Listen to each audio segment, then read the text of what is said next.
Sesudah 1 tahun cobain, saya mau cerita nih tentang pengalaman saya pakai MacBook Pro 15 inch model tahun 2019.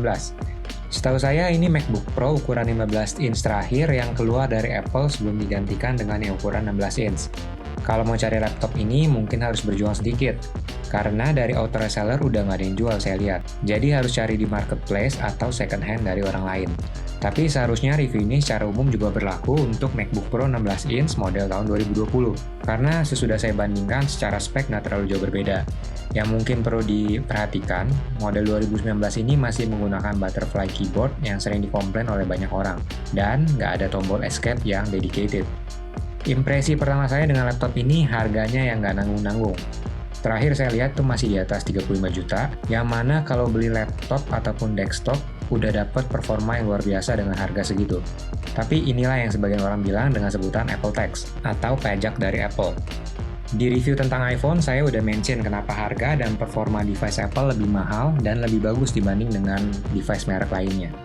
Selain hal-hal seperti spek yang nggak terlalu beda dengan komputer lain, ada beberapa hal yang bikin laptop ini istimewa. Salah satu yang bikin saya suka dengan laptop ini dan belum ada yang ngalahin, itu dari trackpad-nya. Kalau dibandingkan dengan laptop lain, trackpad ini bagus dan besar. Ukurannya itu 8,5 cm.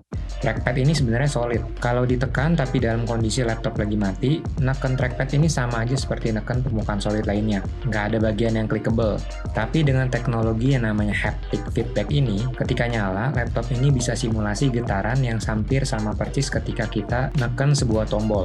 Keunggulannya, jadi mau neken trackpad ini di mana aja sampai sisi yang paling pojok sekalipun, hal ini bisa dilakukan.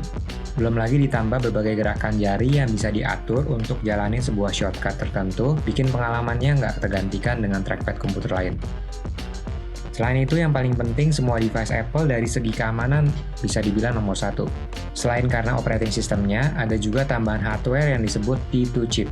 Chip ini khusus dibuat untuk menghandle keamanan. Jadi semua data dan koneksi di dalam komputer dan keluar ke internet bakalan dienkripsi dulu. Kalau kalian pernah dengar berita yang baru-baru ini, Facebook merasa Apple terlalu secure, sampai-sampai mereka merasa kesulitan untuk dapat data dari penggunanya dan ngajuin hal ini ke pengadilan. Dari sini bisa kelihatan, Apple tuh benar-benar melindungi data kalian, termasuk ketika kalian browsing di internet. Belum lagi ditambah Touch ID yang buat semua masalah isi password jadi benar-benar gampang. Semua login dari berbagai akun di marketplace, email, ataupun akun-akun kalian hanya perlu pakai satu jari. Hal-hal lain yang bikin laptop ini istimewa adalah speaker dan mic. Seluruh suara saya di review ini direkam pakai mic dan aplikasi voice memo dari Apple, jadi nggak butuh aplikasi khusus. Dan suara speakernya juga bisa memenuhi satu ruangan, nggak perlu pakai tambahan speaker lainnya. Warna yang dihasilkan monitornya juga cocok untuk kebutuhan orang-orang yang bekerja di bagian content creator, video maker, fotografer, dan juga desain grafis. Karena warnanya itu akurasinya tepat. Dengan laptop ini, semua program yang biasa saya pakai juga berjalan dengan baik dan nggak pakai nge-lag.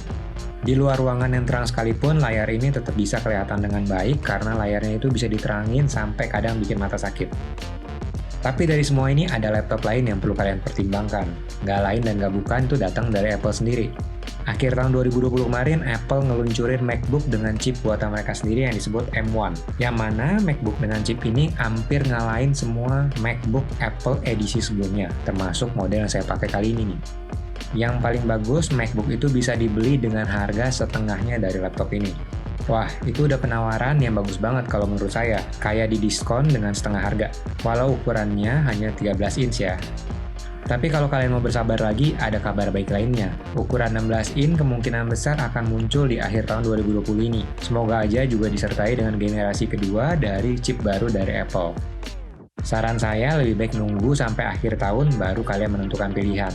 Kan udah nyari duitnya susah, kalau beli barang yang ternyata kurang oke kan sedih juga ya. Jempol kalau suka, subs kalau mau lihat video lainnya. Jumpa lagi next time.